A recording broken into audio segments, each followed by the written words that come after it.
नमस्कार,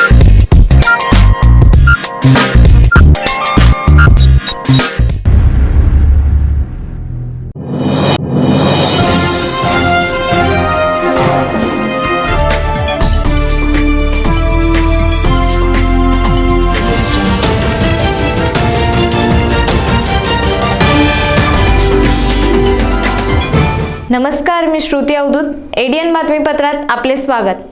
आज दिवसभरात घडलेल्या घटनांचा आढावा आपण घेणारच आहोत। त्यापूर्वी एक नजर टाकूयात आजच्या ठळक घडामोडींवर।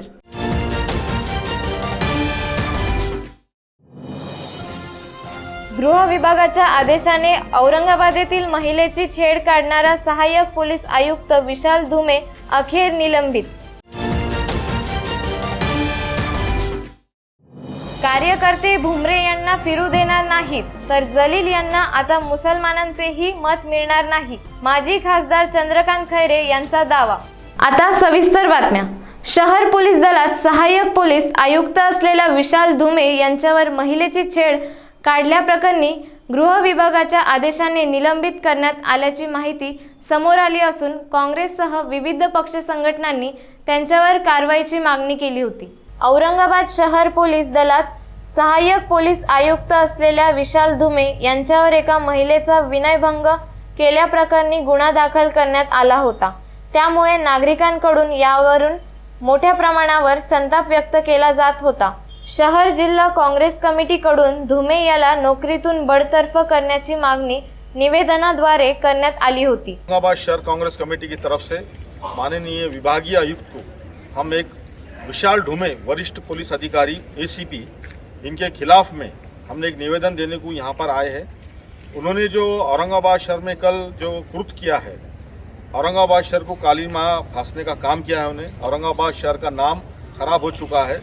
इसलिए हमारी डिपार्टमेंट से सरकार से निवेदन है, विनंती है कि उनको जल्द से जल्द सेवा में से बरतरफ कीजिए, उनको डिसमिस कीजिए, नहीं तो औरंगाबाद शहर कांग्रेस कमेटी तीव्र आंदोलन करेंगे, रस्ते पे उतरेंगे। तर बुधवारपर्यंत धुमे यांचे निलंबन न झाल्यास शुक्रवारी औरंगाबाद शहर बंद ठेवण्याची हाक खासदार इम्तियाज जलील यांनी दिली होती।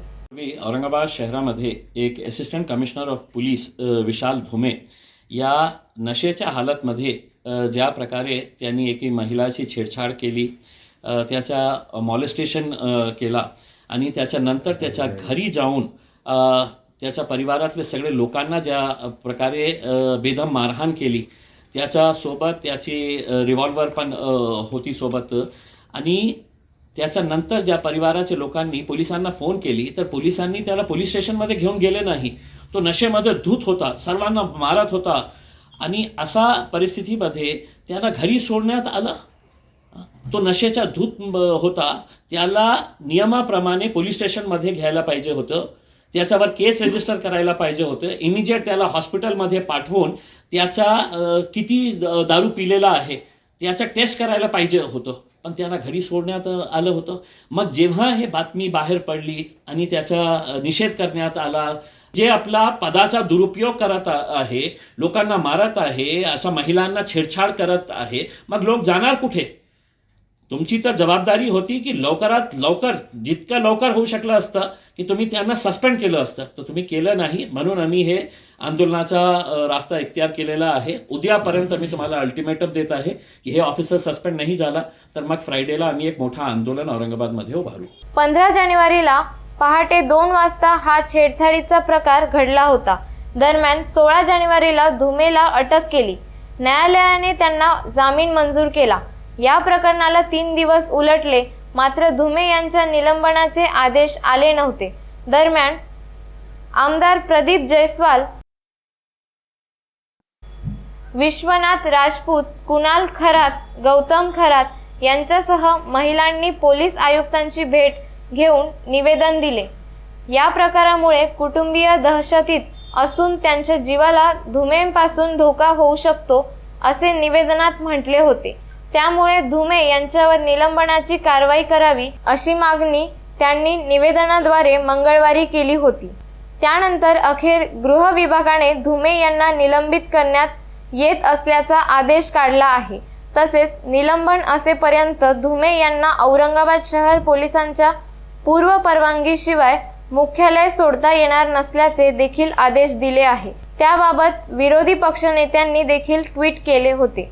राज्य उत्पादन शुल्क विभागाने सिल्लोड परिसरामध्ये बनावट दारूचा कारखाना उद्ध्वस्त केला असून सदर ठिकाणाहून सुमारे 3.5 लाख रुपयांचा मुद्देमाल हस्तगत करण्यात आलाय। राज्य उत्पादन शुल्क विभागाचे आयुक्त डॉक्टर विजय सूर्यवंशी, सुनील चव्हाण, संचालक प्रदीप पवार, अधीक्षक संतोष झगडे, उपाधीक्षक प्रदीप पोटे यांच्या मार्गदर्शनाखाली सिल्लोड परिसरामध्ये विदेशी दारूचा बनावट कारखाना उद्ध्वस्त करण्यात आला आहे। सिल्लोड येथील दुर्गानगर म्हसोबा मंदिराजवळ राहणारा दीपक ठकुबा गुंजाळ यांच्या राहत्या घरी विदेशी दारूचा बनावट कारखाना सुरू असल्याची माहिती राज्य उत्पादन शुल्क विभागाला मिळाली। त्यानुसार सदर विभागाच्या पथकामार्फत दीपक गुंजाळ यांचे राहते घरी छापा मारला असता त्या ठिकाणी मॅकडॉल विस्कीच्या 180 मिलीलीटर क्षमतेच्या 474 सीलबंद बाटल्या मिळून आल्या। याचबरोबर बनावट दारू बनवण्यासाठी लागणारे स्पिरिट, सुगंधित इसेन्स द्रव्य, रिकाम्या बाटल्या, झाकणं असे एकूण 2,76,000 रुपये किमतीचे साहित्य मिळून आले। सदर प्रकरणी आरोपी विरुद्ध गुन्हा दाखल करण्यात आला आहे। सदरची कारवाई राज्य उत्पादन शुल्क विभागाची निरीक्षक SN डहाके, दुय्यम निरीक्षक SM पाटील, SD घुले, शहर पोलीस स्टेशनचे निरीक्षक AK मुदिराज, राज्य उत्पादन शुल्क विभागाचे RM Bharti, SS Gunjale, MH Bahure, BC Kirwale, SS Kharat, Bankar, AS Annadate, police विभागांचे अंमलदार BS सातू, KP शिंदे, BB राठोड यांनी यशस्वीरित्या पार पाडली। औरंगाबाद जिल्ह्यातील सिल्लोड येथे बनावट मद्य बनवत असल्याबाबतची गोपनीय माहिती मिळाल्यानुसार त्या ठिकाणी छापा टाकला असता त्या ठिकाणी आम्हाला इसेन्स जे भारतीय बनावटीची विदेशी मद्य बनावट तयार करण्यासाठी लागतं ते इसेन्स, कॅरामल आणि ENA आढळून आलं। त्यामध्ये प्रत्यक्ष 6 ENAचे ड्रम, ते प्रत्येकी 15 लिटर आणि 2 प्रत्येकी 20 लिटरचे असे जवळपास 200 लिटर स्पिरिट आम्ही जप्त केलेलं आहे। आणि त्या ठिकाणी इसेन्स, कॅरामल आणि ENAचा वापर करून 474 बनावट विदेशी मद्य तयार केल्याच्या बॉटल मिळून आल्या आणि 1900 मोकळ्या बॉटल की जे परत रिफिलिंग करून त्याचं बनावट मद्य तयार करून विक्रीसाठी तयार करण्यासाठी 19 मोकळ्या बाटल्या आढळून आल्या। असा एकूण 2,76,415 रुपयाचा मुद्देमाल आम्ही जप्त केलेला आहे। एक आरोपीला अटक केलेली आहे आणि 2 आरोपी सध्या फरार आहेत। त्या सदर आरोपींनी हा मुद्देमाल कुठून आणला, स्पिरिट कुठून आणलं किंवा कॅरामल आणि इसेन्स कुठून आणलं आणि बूच त्या जे दारूच्या बॉटलसाठी बसवण्यासाठी आवश्यक असतात ते बूच कुठून आणले याचा तपास आमचे दुय्यम निरीक्षक पाटील करत आहेत। सदर कारवाई महाराष्ट्र दारूबंदी कायदा 1949 व भारतीय दंड संहिता याच्यानुसार करण्यात आलेली असून त्याबाबत तपास चालू आहे। जालना रोडवरील उच्च न्यायालयासमोर आज एका रिक्षाने अचानक पेट घेतला। सदर घटनेची माहिती मिळताच अग्निशमन दलाच्या बंबाने सदर रिक्षा विझवण्यात आली। या घटनेत सुदैवाने जीवितहानी झाली नाही। शहरातील जालना रोड येथील उच्च न्यायालयासमोर बुधवारी दुपारच्या सुमारास एका रिक्षाने अचानक पेट घेतला। या रिक्षातील चालकाने प्रसंगावधान यातील नागरिकांना खाली उतरवले। पाहता पाहता सदर रिक्षाला मोठी आग लागली। याबाबत अग्निशमन दलाला कळवल्याबरोबर 7 हिल परिसरातील कार्यालयातून अग्निशमन विभागाचा एक बंब तात्काळ घटनास्थळी दाखल झाला। त्यानंतर अग्निशमन दलाच्या जवानांनी सदर आग आटोक्यात आणण्यासाठी शर्थीचे प्रयत्न करीत आग आटोक्यात आणली।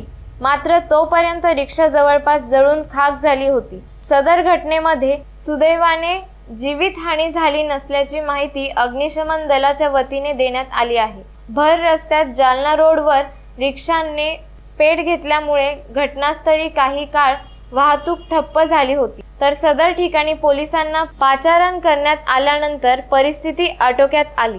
औरंगाबाद महानगरपालिका आणि स्मार्ट सिटी यांच्या संयुक्त विद्यमाने लाईट हाऊस कम्युनिटी फाउंडेशन भव्य रोजगार मेळावा 22 जानेवारीला दुपारी 3 वाजेपर्यंत N5 कम्युनिटी सेंटर सिडकोला होणार असून याचाच लाभ घेण्याचे आवाहन करण्यात आले। औरंगाबाद महानगरपालिका आणि स्मार्ट सिटी यांच्या संयुक्त विद्यमाने प्रशासक डॉक्टर अभिजित चौधरी यांच्या मार्गदर्शनाखाली लाईट हाऊस कम्युनिटी फाउंडेशन भव्य रोजगार मेळावा आयोजित करत आहे। हा भव्य रोजगार मेळावा रविवारी दिनांक 22 जानेवारी 2023 ला सकाळी 9 ते दुपारी 3 वाजेपर्यंत N5 कम्युनिटी सेंटर सिडको औरंगाबादला होणार आहे। या ठिकाणी शिक्षण पात्रता किमान 10वी किंवा सर्व क्षेत्रामधील छोट्या मोठ्या रोजगार संधी उपलब्ध आहेत। ज्या विद्यार्थ्यांची निवड झालेली असेल त्यांना 5 दिवसांचे प्रशिक्षण अनिवार्य असेल। अधिक माहितीसाठी गौरव मुसळे 7972059706, श्रीकांत साळवे 9764854749, ओम गुप्ता 9356105652। ज्या कुठल्या कंपन्यांना रोजगाराचे नवीन संधी उपलब्ध करून द्यायचे असतील त्यांनी खालील क्रमांकावर संपर्क साधावा। पूजा मोगरे 9767401308 या क्रमांकावर संपर्क साधावा असे आवाहन करण्यात आले आहे। महानगरपालिकेच्या विद्यार्थ्यांमध्ये शैक्षणिक गुणवत्तेसोबतच सर्व गुण संपन्न होण्यासाठी सर्व शाळांमध्ये विविध उपक्रम राबवण्यात येत असून विद्यार्थ्यांनी राज्य पातळीवर बालनाट्य स्पर्धेत सहभागी होऊन प्रेक्षकांची वाहवा मिळवली। महानगरपालिकेच्या विद्यार्थ्यांमध्ये शैक्षणिक गुणवत्तेसोबतच सर्व गुण संपन्न होण्यासाठी सर्व शाळांमध्ये विविध कार्यक्रम राबवण्यात येत आहे। प्रशासक डॉक्टर अभिजित चौधरी तसेच उपायुक्त नंदा गायकवाड यांच्या मार्गदर्शनाखाली मनपाच्या 5वी व 8वीच्या 1200 विद्यार्थ्यांना स्कॉलरशिप परीक्षेस बसवण्यात आले व त्याची फीस मनपाच्या शिक्षण विभागामार्फत भरण्यात आली आहे। तसेच इतर उपक्रमांमध्ये प्रियदर्शनी विद्यालयांमध्ये नुकतीच भाकरी बनवण्याची स्पर्धा घेण्यात आली। तसेच CBSE उस्मानपुरा आणि CBSE गारखेडा या शाळांमध्ये क्रीडा महोत्सव घेण्यात आला। यामध्ये ज्युनियर KG पासून ते 3री पर्यंतच्या विद्यार्थ्यांनी सहभाग नोंदवला। तसेच त्यांच्या पालकांनी देखील सहभाग नोंदवून विद्यार्थी व शिक्षकांचा उत्साह द्विगुणित केला। शिक्षणाधिकारी संजीव सोनार यांच्या प्रयत्नातून DMARTच्या CSR फंडातून 10वीच्या विद्यार्थ्यांसाठी 21 अपेक्षित प्रश्नसंच वाटप करण्यात आले। हर्सुल शाळेमध्ये विद्यार्थ्यांच्या करिअर मार्गदर्शनासाठी सिडको प्रशासक दीपा मुधोळ यांचे व्याख्यान ठेवण्यात आले होते। विद्यार्थ्यांनी राज्य पातळीवर बालनाट्य स्पर्धेत सहभागी होऊन प्रेक्षकांची वाहवा मिळवली। या प्रकारे अनेक उपक्रम मनपाच्या शाळांमधून घेण्यात येत आहेत। महानगरपालिकेच्या शाळेतील विद्यार्थ्यांना शालेय पुस्तकी शिक्षणाबरोबरच अनेक जीवनात गरज असलेल्या शिक्षणाची त्यांना गरज होती, ते शिक्षण देण्यासाठी आम्ही प्रयत्न करत आहोत। लॉकडाऊनमध्ये आम्ही विद्यार्थ्यांना सांगितलं होतं की बुवा आपण आपल्या आईवडिलांच्या कामामध्ये तुम्ही मदत करा। मग ते कुठलेही काम असो, आईचं काम साधं दळण दळून आणायचं असेल किंवा घरातले कपडे धुवायचे असतील किंवा स्वयंपाकामध्ये मदत करायची असेल। तर प्रियदर्शनी इंद्रनगर या शाळेमध्ये अनेक विद्यार्थ्यांनी आपल्या आईवडिलांच्या कामामध्ये मदत केली आणि मुलांनी तर अक्षरशः स्वयंपाक देखील शिकला। आणि हे आम्हाला आश्चर्य वाटत होतं की मुलं कसे काय स्वयंपाक करू शकतील। तर त्यासाठी त्यांनी आम्हाला एक स्पर्धेचं नियोजन केलं आम्ही त्यांचं, आणि भाकरी बनवण्याची कला या नावाखाली आम्ही ही स्पर्धा घेतली। प्रियदर्शनी शाळेमध्ये 10 चुलींचं आम्ही नियोजन केलं आणि विद्यार्थ्यांनी स्वतः घरून बाजरीचं पीठ, ज्वारीचं पीठ आणलं। मुलांनी मुलींनी सगळ्यांनी भाकरी बनवण्यासाठी स्वतःचा सहभाग नोंदवला आणि यामध्ये जवळपास 50 विद्यार्थ्यांनी सहभाग घेतला। नुसतं भाकरीच बनवलं नाही तर त्यासोबत वांग्याची भाजी, ठेचा, पिठलं हे सगळं बनवून याचा सगळा आस्वाद घेण्यासाठी आम्ही शंभूराजे संभाजी या नाटकातील सगळ्या कलावंतांना बोलवलं होतं आणि त्या कलावंतांनी या सगळ्या गोष्टीचा आस्वाद घेतला आणि खूप आनंद व्यक्त केला। मुलं स्वावलंबी बनले पाहिजे, कारण पुढील शिक्षणासाठी ज्यावेळेस मुलं बाहेर जातील, हॉस्टेलमध्ये राहतील किंवा एकटं राहण्याची कधीतरी वेळ येईल, अशा वेळेस मुलांना स्वतःचा स्वयंपाक बनवता आला पाहिजे, हा यामागचा उद्देश होता। स्वतःची गरज, स्वतःची कामं ही त्यांनी करावे, हा याच्या मागचा उद्देश होता। तसेच अनेक शाळांमध्ये आमच्याकडे क्रीडा शिक्षक नाही, तरी पण आम्ही सगळ्या शाळांना सांगितलं की बा तुम्ही आता क्रीडा स्पर्धा घ्या. वेगवेगळ्या ठिकाणी क्रीडा स्पर्धेचं आयोजन सुरू झालेलं आहे, क्रीडा महोत्सव घेणं चालू आहे. आणि विशेषतः आमच्या CBSE शाळेमध्ये सध्याला 2 शाळांमध्ये उस्मानपुरा आणि गारखेडामध्ये क्रीडा महोत्सव घेतला. यामध्ये अगदी चिमुकल्यांपासून म्हणजे ज्युनियर KG पासून ते 3रीच्या वर्गापर्यंत सगळ्या विद्यार्थ्यांनी सहभाग घेतला. नुसतं विद्यार्थ्यांनी सहभाग नाही घेतला तर त्यांच्या पालकांनी देखील सहभाग घेतला. आणि या स्पर्धांमधून मुलांमध्ये एकत्रित राहण्याची कला, संघनिहाय काम करण्याची कला ही जोपासली जात आहे. G20 निमित्त आम्ही सगळ्या शाळांमध्ये आता चित्रकला स्पर्धेचं आयोजन करत आहोत. चित्रकला स्पर्धेत देखील आमची मुलं प्रावीण्य मिळवतात.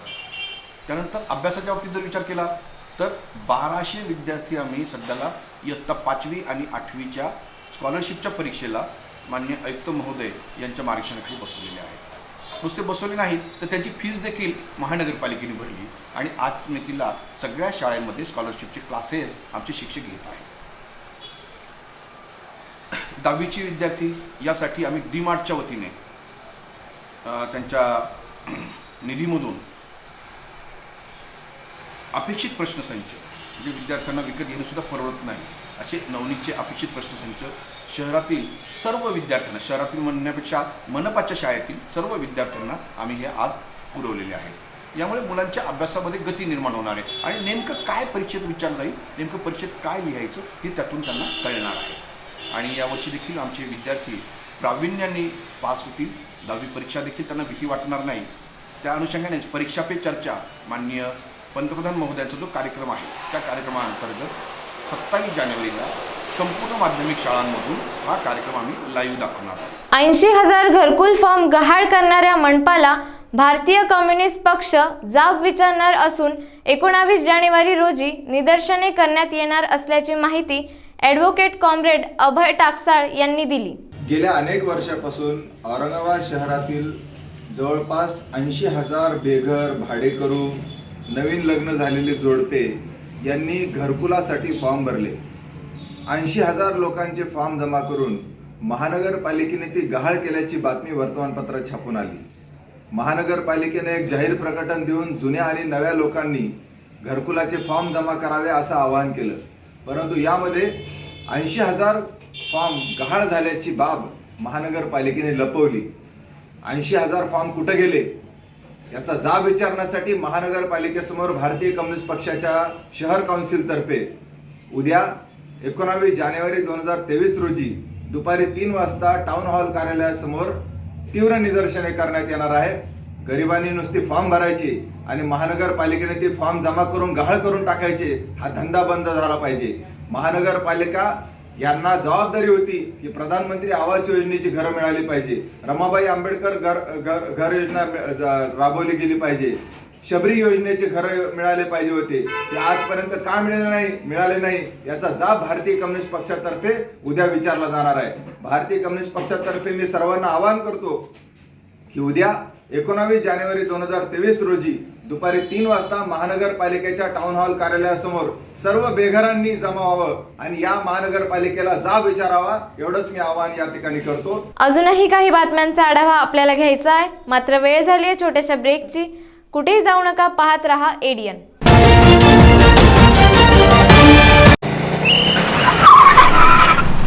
मस्त मास्क पहना रे तूने. Thank you sir. वो जान बचाने के लिए पहनना पड़ता है ना सर. रेडीमेड है या टेलर मेड है? ऑनलाइन ऑर्डर किया है सर. एक और है ना सर. देना. बहुत मस्त लगे आपको. ये ना सर. सर सर ना भाई, जान बचाने के लिए बाइक चलाते वक्त सिर्फ खोपड़े पे मास्क पहनेगा तो खोपड़े को कौन बचाएगा? समझ गया सर. हेलमेट ऑनलाइन ऑर्डर कर, वरना हमेशा के लिए ऑफलाइन हो सकता है. Okay sir. ये ले. चल हम ये भी ऑनलाइन भर दे. हेलमेट पहने, ट्रैफिक नियमों का पालन करे, जिंदगी के सफर को सुरक्षित रखे. ब्रेक नंतर पुन्हा आपले स्वागत. पालकमंत्री यांनी खैरे यांच्या विरोधात केलेल्या विधानाला उत्तर देताना माजी खासदार चंद्रकांत खैरे यांनी भुमरे यांच्यासह केंद्रीय मंत्री डॉक्टर कराड आणि खासदार इम्तियाज जलील यांचाही तिखट शब्दात समाचार घेतला. मी कोणाचा आहे त्यांना काही कळतच नाही. काही ते म्हणजे मी म्हटलं ना की त्यांना मॅच्युरिटी, पॉलिटिकल मॅच्युरिटी कमी आहे, त्यांना काही माहीत नाही, काही बोलतात नाही, हरकत नाही. काल माझ्याकडे बिडकीन, आडूळ, बाकीचे सगळे सरपंच आणि कार्यकर्ते आले होते. ते जर पाहिलं तर त्यांनी स्पष्ट सांगितलं की कोणत्याही परिस्थितीमध्ये आम्ही यांना फिरू पण देणार नाही. संदीपन पाटील भुमरे यांना फिरू पण देणार नाही आम्ही, असं त्यांनी स्पष्ट सांगितलं. आणि ते सगळे घाबरलेले आहे. आत्ता मला एकाने फोन केला की साहेब आमच्या त्या म्हणजे सारा वैभवन ते आहे ना, ते तिकडे आपल्या हडसूल तलावाच्या बाजूला, तिथे खूप मोठा प्लॉट घेऊन त्या ठिकाणी ते दिल्लीचं ते एक स्वप्न आहे. पण आता मात्र मुस्लिम समाजसुद्धा त्याला मतदान करणार नाही, दलित समाजसुद्धा मतदान करणार नाही. मला कोणीतरी एकाने सांगितलं की मला फक्त 1% हिंदूंचे मतं मिळाले तर मी त्या ठिकाणी, मागच्या वेळेस 35,000 हिंदूंचे मतं त्याला मिळाले होते. आणि म्हणून आता मात्र सगळ्यांनी ओळखून घेतलं की हा काहीच काम करू शकला नाही. मी जे काम करतो आहे तर ते काम त्यांनी हे कधीच केलं नाही. आणि म्हणून लोक त्याच्यावर टोटली नाराज आहे. तेव्हा ते काही आता हा संपला म्हणून जनता त्याच्यासोबत नाही. जनता आता मी उभं राहिलो तर कमीत कमी 100 मुस्लिम माझ्याकडे येतील, दलित येतील, आणि बाकी आपले हिंदू तर आहेच, आता येतील ते माझ्याकडे. त्यामुळे त्या काही तसं काही हे नाही आहे. भागवत कराड यांना पॉलिटिकल मॅच्युरिटी अजिबात नाही आहे. त्यांना मी त्या ठिकाणी नगरसेवक केलं, मीच त्यांना महापौर केलं 2 वेळेस, एकदा आणि 2 वेळेस, आणि ते झाले. त्याच्यानंतर आता त्यांच्या नशिबाने ते त्या ठिकाणी जर खासदार झाले तर त्यांना खासदारकीचं काही माहीतच नाही. त्याला की डायरेक्टली त्यांना लकीली त्यांना चान्स मिळाला राज्यमंत्रीपदाचा. आता राज्यमंत्रीपद हे कसं असतं मला 20 वर्षात मला माहिती आहे ना. हे राज्यमंत्रीपद कसं असतं, त्यांच्या हातात काय आहे, किती काय अधिकार आहे, काहीच नसतं. शिवसेना पक्ष हा मान्य उद्धवजींचाच पक्ष आहे, बाकी कोणाचाही राहू शकत. त्यांना पडलेले नेत्यामुळे कोणाच्या नेतृत्वाखाली, उद्धव साहेबांच्या नेतृत्वाखाली त्यांना मतं पडले. त्या यांना काही यांचं स्वतःचं करतो. हां, आता जर निवडणुका झाल्या तर आता शिंदेच्या नेतृत्वाखाली यांना किती मतं मिळतात किंवा भारतीय जनता पार्टी यांना कसं वागवते हे पाहण्याचं आता पाहावं लागेल. माझं असं म्हणणं आहे की त्यांचे दावे सगळे खोटे आहेत. जे शिवसेना पक्षप्रमुख आहेत त्यांचीही शिवसेना आहे, अधिकृतपणे उद्धव साहेबांची शिवसेना राहील, बाकी कोणाची राहू शकत नाही. शिक्षक मतदारसंघ निवडणुकीसाठी उभे असलेले राष्ट्रवादीचे बंडखोर उमेदवार प्रदीप सोळुंखे यांनी पत्रकार परिषद घेत पूर्ण ताकदीने शिक्षक मतदारसंघाची निवडणूक लढवण्याबाबत त्यांची भूमिका माध्यमांसमोर मांडली. मी प्रदीप सोळुंखे, औरंगाबाद विभाग शिक्षक मतदारसंघ 2023च्या निवडणुकीचा मी उमेदवार आहे. मी राष्ट्रवादी काँग्रेस पार्टीच्या वतीनं तिकीट मागितलं होतं, परंतु पक्षाच्या वतीनं रनिंग आमदाराचं तिकीट काढता येत नाही या नावाखाली मला तिकीट दिलेलं नाही आहे. माझी भूमिका अशी होती की 14 वर्ष आमदार राहिलेले आहेत, त्यांच्यावर लोकांची नाराजी आहे, थोडी भाकरी फिरवा, परंतु तो निर्णय झालेला नाही, याचं दुःख वाटतं. दुसरी गोष्ट, काल हकालपट्टीचं मला अधिकृत माहीत नाही, तुमच्याकडून कळालं, पण माझी पक्षाला एवढीच विनंती होती की या देशामध्ये कसाबला सुद्धा त्याची भूमिका विचारून त्याला फाशी दिली. माझी हकालपट्टी करताना पक्षानं माझी भूमिका समजून घेतली असती आणि नंतर जर मला हकालपट्टी किंवा निलंबन काय शब्द वापरायचा तो वापरला असता तर फार मोठा आनंद वाटला असता. तिसरी गोष्ट, मी आत्ता आजारी होतो, फार मोठं चिंतन केलं आणि माझ्या लक्षात आलं की मी एवढं काम करतो, माझी कुठं नोंद आहे का. कारण RR पाटलांचं मी बरोबर भाष्य केलं आणि त्या वाचताना माझ्या लक्षात आलं की राजकारणामध्ये उपद्रव दाखवल्याशिवाय कोणी किंमत देत नाही, हा एक मुद्दा माझ्या मनाला भावला. आणि RR पाटलानं प्रचंड सभा गाजून लोकांना निवडून दिलं. ज्याला निवडून दिलं ते नमस्कार करीत नव्हते आणि ते खटकून ते निवडणुकीला उभं राहिले, हेही मला खटकलं. मी एवढ्या सभा घेतो, मला कोणी नंतर नमस्कार करीत नाही, चला आपणही निवडणूक लढू. पण RR आबा पाटलांच्या पावलावर पाऊल ठेवून की मी निवडणुकीत आहे. आणि माझा दावा आहे की विक्रम काळे साहेबांवर जनता नाराज आहे. BJPच्या उमेदवाराला मराठवाड्यात ओळखलं जात नाही, यांना पर्याय म्हणून प्रदीप सोळुंखे आहे. म्हणून 3 फेब्रुवारीला 100% मी निवडून येणार, याची मला 100% खात्री आहे. मागील 2 वर्षापासून जिल्हा परिषदेचा नियंत्रण कक्ष बंद असल्याने वैयक्तिक कामासाठी येणाऱ्या सामान्य नागरिकांना त्रास सहन करावा लागत असून नियंत्रण कक्ष पुन्हा सुरू करावा अशी मागणी सामान्य नागरिकांकडून होत आहे. मागील जवळपास 2 वर्षांपासून जिल्हा परिषदेचे विविध विभाग दुसऱ्या ठिकाणी स्थलांतरित झाले आहे. याच काळात जिल्हा परिषदेचा नियंत्रण कक्ष देखील बंद आहे. जिल्हा परिषदेत काम असलेल्या सामान्य नागरिकांना याबाबत चौकशी करण्यासाठी थेट जिल्हा परिषद मुख्यालय गाठून याबाबत चौकशी करावी लागत आहे. तर मुख्यालयात आल्यानंतर त्या विभागाचा पत्ता दिला जात असल्याने सामान्य नागरिकांची मोठी पायपीट होत आहे. शासकीय कार्यालयांमध्ये दूरध्वनी कक्ष स्थापन केले आहेत, तेच जर बंद असेल तर सामान्यांनी कुणाला माहिती विचारायची, असा सवाल सामान्य नागरिक करत आहे. 24 जून 2021 पासून औरंगाबाद जिल्हा परिषदेच्या दूरध्वनी कक्ष बंद असल्याने ग्रामीण भागातून कामासाठी येणाऱ्या नागरिकांची नुसतीच पायपीट होत आहे. कोणते विभाग कुठे आहे, कोणत्या वेळेत अधिकारी वर्ग आहे याची माहिती देण्यासाठी जिल्हा परिषदेच्या प्रवेशद्वारावर दूरध्वनी कक्ष स्थापन केले आहे. परंतु मागील जवळपास 1.5 ते 2 वर्षापासून जिल्हा परिषदच्या विभागांचे स्थलांतर करण्यात येत असल्याच्या नावाखाली हा कक्ष बंद ठेवला आहे. तसे आदेश तत्कालीन जिल्हा परिषद मुख्य कार्यकारी अधिकाऱ्यांनीच दिले असल्याची माहिती सूत्रांनी दिली. जिल्हा परिषदेची नवीन प्रशासकीय इमारत बांधण्यात येत असल्याने बहुतांश विभागाचे स्थलांतर करण्यात आले आहे. त्यापैकी काही विभाग चेलीपुरा हायस्कूल, काही घाटी समोरील ग्रामीण विकास यंत्रणा विभागात, काही बाबा पेट्रोल पंप शेजारील आरोग्य उपसंचालक कार्यालय, तर काही दिल्ली गेट येथील DRDA च्या कार्यालयात स्थलांतरित करण्यात आले आहे. परंतु याची माहिती ग्रामीण भागातून येणाऱ्यांना नाही. शिवाय स्थलांतरित झालेले विभाग, तेथील अधिकारी नेमके कुठे बसतात याची माहिती अनेकांना नाही. त्यामुळे सामान्य नागरिकांची पायपीट थांबवण्यासाठी नियंत्रण कक्ष पुन्हा सुरू करावा अशी मागणी सामान्य नागरिकांकडून होत आहे. महात्मा गांधी राष्ट्रीय ग्रामीण योजना हमी योजना अंतर्गत कार्य करणाऱ्या कर्मचाऱ्यांनी विभागीय आयुक्त कार्यालयासमोर 1 दिवसीय बंद पुकारून त्यांच्या विविध मागण्यांसाठी आंदोलन केले. त्यांच्या मागण्यांबाबत ADN सोबत बोलताना अधिक माहिती देण्यात आली. आज रोजी आम्ही नरेगा योजनेमध्ये सर्व कंत्राटी कर्मचारी महाराष्ट्रातून मोठ्या संख्येने काम करत असताना कोणाला जास्तीत जास्त 16 वर्ष झाले, तर कमीत कमी 1 वर्षापर्यंत हे झालेले आहेत. परंतु आज रोजी आमच्या बाबत कोणतीही दखल घेतली जात नाही.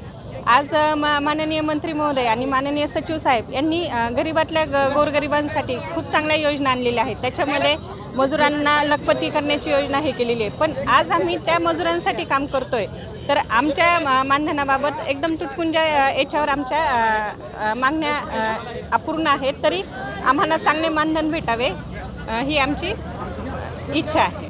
मध्य प्रदेशच्या धर्तीवर आम्हाला पण त्या प्रमाणात मानधन मिळावं. इतर जी मानधनाची तूट आहे ती पण भरून निघावी. गेल्या अनेक वर्षापासून आम्ही का नाही तुटपुंजा मानधनावरच काम करत आहोत आणि ते मानधन वाढ झाली तर निश्चितच शासनाला आम्ही सहकार्याची भूमिका दाखवणार आहोत. अन्यथा आम्ही नंतर आंदोलनाचा दुसरा टप्पा आहे तो 25च्या पुढून आहे. त्या 25च्या टप्प्यामध्ये आम्ही असहकार आंदोलन करणार आहोत. ते 31 तारखेपर्यंत चालू राहील आणि जर शासनाने त्याची दखल नाही घेतली तर आम्ही 1 तारखेपासून काम बंद पुकारणार आहोत. यासाठी आम्ही पूर्ण राज्यभरातून 3 संघटना एकत्र आलेल्या आहेत. यात APO संघटना आहे, PTO संघटना आहे आणि CDO संघटना आहे. या 3 संघटना मिळून आम्ही एकजुटीनं एकत्रित शासनाकडे आमच्या मागण्या मांडत आहोत. कंत्राटी कर्मचारी यांच्या पातळीवर येऊन एक विचार करावा आणि आमच्या बाबतीत जो काही गेल्या 1 वर्षापासून आमच्याच योजनेमध्ये काम करत असलेल्या इतर कॅडरला, ज्या एकाच पदावर काम करणाऱ्या इतर व्यक्तीला 25,000 पगार दिला जातो आणि त्याच पदावर काम करणाऱ्या दुसऱ्या व्यक्तीला 15,000 पगार दिला जातो, तर ही अन्यायाची भूमिका आहे. राज्य सरकार असेल, तिथे राज्य शासकीय कर्मचारी असतील, तर एकाच योजनेमध्ये काम करत असताना एका कॅडरमध्ये जर 2 ठिकाणी एकाच कॅडरच्या लोकाला 2 ठिकाणी वेगळ्या पगारी दिल्या जात असतील तर या बाबतीत नक्कीच विचार करायला हवा शासनाने. यासाठी आम्ही हे आंदोलन पुकारलं आहे आणि या आंदोलनानंतर आमची जी पुढील वाटचाल आहे ते असहकार आंदोलन आहे. त्यापुढेही आमचं बेमुदत काम बंद हे आंदोलन आम्ही करणार आहोत आणि या पलीकडेही जाऊन जर आम्हाला या बाबतीत जर न्याय मिळाला नाही तर हे आंदोलन आम्ही अजून तीव्र करणार, हे सर्व कर्मचाऱ्यांच्या वतीने मी आज इथे जाहीर करू इच्छितो. विभागीय आयुक्त कार्यालय औरंगाबाद समोर अमित वाहुळ यांनी बेमुदत उपोषणाला सुरुवात केली असून त्यांच्या मागण्यांबाबत ADN सोबत बोलताना त्यांनी अधिक माहिती दिली. मागील 3 महिन्यापासून त्यांना विविध प्रकारे मी त्यांना खूप तक्रारी केलेल्या आहेत, पण त्यांनी कुठल्याही तक्रारीची दखल न घेता माझ्या प्रत्येक तक्रारी त्यांनी केराची टोपली दाखवलेली आहे. त्यांच्यापैकी माझी प्रमुख मागणी एक होती की जी सेवा ज्येष्ठतेचा नियम डावलून श्री सुनील पाटील यांना पदभार जो औरंगाबाद उपविभागाचा दिलेला आहे उपअभियंत्याचा, ते त्यांच्या निकषात बसत नसतानासुद्धा त्यांना तो चार्ज दिलेला आहे. त्याच्याविरुद्ध मी एक पहिली मागणी होती. दुसरी मागणी अशी होती माझी की जिल्हा परिषदेचे मुख्य कार्यकारी अधिकारी जे त्यांचं निवासस्थान दिल्ली गेट इथं असून त्यांच्या दिल्ली गेटमध्ये निवासस्थानामध्ये 1962-62 जे बांधकाम झालेलं आहे तिथं विविध कार्यालय होती. ते विविध कार्यालय बंद पडून तिथे ते भंगार तिथं त्यांनी पूर्ण जमा करून ठेवलं होतं. तर त्यांनी तो पूर्ण CO साहेबांना जे तिथं गार्डन आणि तिथं ग्राउंड बनवायचं होतं याच्यासाठी त्यांनी पूर्ण ते तोडून टाकायला लावलं. त्याने कुठलीही परवानगी कुठलीही शासकीय त्यांनी परमिशन न घेता कुठलेही टेंडर न काढता कुठलीही बैठक न लावता त्यांनी ते पूर्ण पाडून टाकलं. त्याच्या पाडण्यामागे श्री येळीकर यांनी पूर्ण ते त्यांच्या मुलानं ते काम तो पाडलेलं आहे. आणि त्याच्यामध्ये त्यांनी ते त्या काळाचं जो सागवान होतं ते पूर्ण सागवान त्यांनी परस्पर विकून टाकलेलं आहे. शासनाने असा निर्णय असा सांगतो की जी मौल्यवान वस्तू आहे त्याचा लिलाव करण्यात यावा, पण त्यांनी लिलाव न करता ते परस्पर त्याची विल्हेवाट लावली. याच्यासाठी येळीकरांना निलंबित करावं ही आमची दुसरी मागणी. तिसरी मागणी दलित वस्ती सुधारा याच्यामध्ये फुलंब्री तालुक्यामध्ये श्री कंठाळे आहेत इंजिनियर शाखा अभियंता यांनी शेख फारूक यांना सोबत धरून पूर्ण तालुक्यामध्ये बोगस काम केली दलित वस्त्यांची. त्यांनी त्या निधी दुसऱ्या ठिकाणी वापरलेला आहे. तर तो त्याच्यामध्ये त्यांच्यावर ॲट्रॉसिटी दाखल करावून त्यांना निलंबित करावं आमची तिसरी मागणी. चौथी मागणी ही आहे की जे रौफ आहेत शेख रौफ जे तांत्रिक सहाय्यक म्हणून वैजापूरला होते त्या वैजापूरला असताना त्यांनी 10 वर्ष एकाच ठिकाणी नोकरी केली तांत्रिक सहाय्यक व त्यांचं प्रमोशन जरी झालं तरी त्यांनी प्रमोशन असूनसुद्धा त्यांनी याच ठिकाणी त्यांचं प्रमोशन झालं. तर ते कुठल्या निकषाच्या आधारे त्यांना एकच म्हणजे प्रमोशन देण्यात गेलं याच्यासाठी आमची चौथी मागणी. या 4 मागण्या घेऊन मी अमित मच्छिंद्र वाहुळ व माझ्यासोबत स्वप्नील सरपे व स्वप्नील दांडगे हे दोघंजणं कालपासून उपोषणाला बसले आहेत. आणि जोपर्यंत आमच्या मागण्या पूर्ण होत नाहीत तोपर्यंत आम्ही हे म्हणजे उपोषण पाठवून घेणार नाही. अपंग जनता दल यांच्या वतीने जिल्हाधिकारी कार्यालयासमोर निदर्शने करण्यात आली. खासदार आणि आमदार यांना मिळणारा दिव्यांग निधीचा खर्च करण्यात यावा अशा विविध मागण्यांबाबत एडीएन सोबत बोलताना त्यांनी अधिक माहिती दिली. औरंगाबाद महाराष्ट्र जिलाधिकारी के सामने जितने भी अपंग बांधव है जो अलग अलग संगठना अलग अलग पार्टी के जितने भी दिव्यांग सब एक जगह जमा हुए हैं.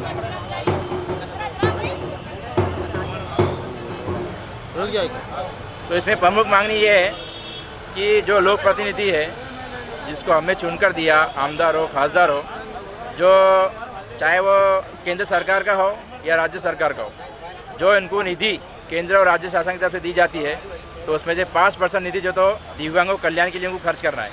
तो उसमें कुछ साहित्य है उपकरण है मेडिकल कैंप है इनकी जो भी ज़रूरतें हैं.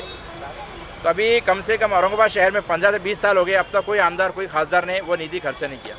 तो हमारे इसमें प्रमुख मांगनी ये है कि वो निधि उन्होंने खर्च करना चाहिए. और जिस तरह हमारे नरेंद्र मोदी जो प्रधानमंत्री है हमारे देश के 2015 से आवाज़ लगा रहे सबका साथ सबका विकास. अगर सबका साथ सबका विकास कभी होता तो आज ये लोग यहाँ पर रोड पर नहीं बैठे थे. तो भाई नहीं हमारी कम से कम हमारे प्रधानमंत्री की बात सुनो आप जो आमदार है खासदार है. तो हमारी इसमें प्रमुख मांगनी है. आपने मांगनी की कि आपको क्या है उसको मांगनी की है हमने उनको निवेदन दिया है लेटर दिया है और हमको जाकर मिलते हैं. और अभी देखो जैसा भाई राज्य सरकार है सेंट्रल सरकार गवर्नमेंट जैसा केंद्र सरकार है तो हमारी इसमें प्रमुख मांगनी है हर प्रतिनिधि अपनी ईमानदारी से और अपनी जिम्मेदारी समझ कर काम करेंगे तो ये हालत नाही आएंगे. आमदार आणि खासदाराचा जो निधी असतो त्या निधीमध्ये 5% निधी हा दिव्यांगासाठी राखीव असतो. पण तो निधी आतापर्यंत या शहरातल्या या जिल्ह्यातल्या कुठल्याही खासदारांनी आणि आमदारांनी तो दिव्यांगासाठी वापरलेला नाही. म्हणून आम्ही त्यांची निदर्शनं चालू देण्यासाठी आम्ही ढोल आंदोलन बजावत आहोत. आम्ही जिल्हाधिकाऱ्याला हे निवेदन देऊन सांगणार आहोत की बाबा याचा जो निधी असतो तो निधी दिव्यांगासाठी लवकरात लवकर खर्च करण्यात यावा. याच्यासाठी मी कृती समितीचा अध्यक्ष आहे सर्वपक्षीय कृती समितीचा. त्यासाठी मी अपंग जनता दल आंदोलन ठेवले त्याला मी पाठिंबा म्हणून इथं आलेलो आहे. डॉक्टर बाबासाहेब आंबेडकर मराठवाडा विद्यापीठ येथे भीमशक्ती रोजंदारी कर्मचारी युनियनच्या वतीने सुरू असलेल्या बेमुदत उपोषणाच्या 7व्या दिवशी निदर्शने करून कुलगुरूंना निवेदन दिले. कॉन्ट्रॅक्टरने जे कर्मचारी कामावर लावलेले आहेत आणि कॉन्ट्रॅक्टरच्या मनमानीच्या माध्यमातून ज्या कामगारांना कामावर लावून त्यांना काढण्यात आलेलं आहे त्या घटनेचा मी भीमशक्ती कामगार युनियनच्या माध्यमातून निषेध नोंदवतो. आणि गेल्या 7 दिवसापासून भीमशक्ती संघटनेच्या वतीने या ठिकाणी उपोषण चालू आहे. आमच्या कामगार महिला आणि कामगार बांधव यांना संबंधित कॉन्ट्रॅक्टरचे सुपरवायझर यांनी काही न चुकता त्यांच्यावर कोणताही गुन्हा न होता त्यांना कामून कमी केलेलं आहे. म्हणून 7 दिवसानंतर संबंधित डॉक्टर बाबासाहेब आंबेडकर विद्यापीठाचे कुलगुरू येवले साहेब यांच्याशी शिष्टमंडळाने भेट घेतली असता शिष्टमंडळामध्ये महाराष्ट्राचे आमचे नेते दिनकरजी ओंकार, सतीशजी नरवडे, संतोषजी भिंगारे, प्रेमजी चव्हाण, विनोदजी कोरके आणि आमचे कामगारांचे नेते किरण पंडित आणि इत्यादी कामगार जाऊन आम्ही कुलगुरू साहेबांशी चर्चा केली आणि चर्चा केल्यानंतर त्यांना विविध कामगारांच्या अडीअडचणीच्या संदर्भात सूचना केल्या. सांगितलं की त्यांनी असं सांगितलं की रजिस्ट्रार साहेबांना सांगितलं की ताबडतोब जो कॉन्ट्रॅक्टर आहे, ज्या वर्करला कामावून कमी केलेलं आहे, त्याची मीटिंग उद्या ताबडतोब बोलवली पाहिजे आणि कामगारांचे प्रश्न सोडवले पाहिजे. आणि जोपर्यंत आमची अशी मागणी आम्ही कुलगुरूंना सांगितलं की जोपर्यंत आमच्या कामगारांना न्याय मिळत नाही, कामगारांना कामावर घेतल्या जात नाही, तोपर्यंत आम्ही उपोषण सोडणार नाही आहे. मग किमान आज 7वा दिवस असला, उद्या 8वा असला, 10वा असला तरी आम्ही उपोषण सोडणार नाही. आणि म्हणून कुलगुरू साहेबांनी रजिस्ट्रार साहेबांना आदेशित केलं की उद्याच्या उद्या कॉन्ट्रॅक्टर बोलून कामगारांची मीटिंग बोलून आणा. सुपरवायझरकडून काय चुकलेलं आहे, कोणत्या कामगारांना का काढलेलं आहे याची चौकशी चर्चा करून या कामगारांना पुन्हा कामावर घ्या. आणि भीमशक्तीची अशी मागणी आहे की जोपर्यंत कामगारांना कामावर घेत नाही तोपर्यंत आम्ही उपोषण सोडणार नाही. त्यासाठी भीमशक्तीचे महाराष्ट्राचे नेते सन्माननीय दिनकरजी ओंकार आणि त्यांचे सर्व सहकारी की आम्ही जोपर्यंत कामगारांना न्याय मिळत नाही तोपर्यंत आम्ही गप्प बसणार नाही. यापेक्षाही मोठं आंदोलन छेडल्याशिवाय आम्ही राहणार नाही. शेवटी परत एकदा एक नजर टाकूयात आजच्या ठळक घडामोडींवर.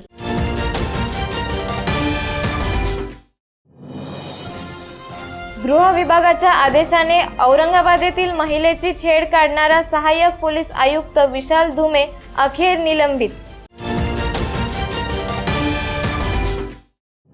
कार्यकर्ते भुमरे यांना फिरू देणार नाहीत तर जलील यांना आता मुसलमानांचेही मत मिळणार नाही, माजी खासदार चंद्रकांत खैरे यांचा दावा. याचबरोबर हे बातमीपत्र इथेच संपलं. पुन्हा भेटूयात पुढील बातमीपत्रात. तोपर्यंत पाहत रहा औरंगाबादकरांचं हक्काचं बातमीपत्र ADN.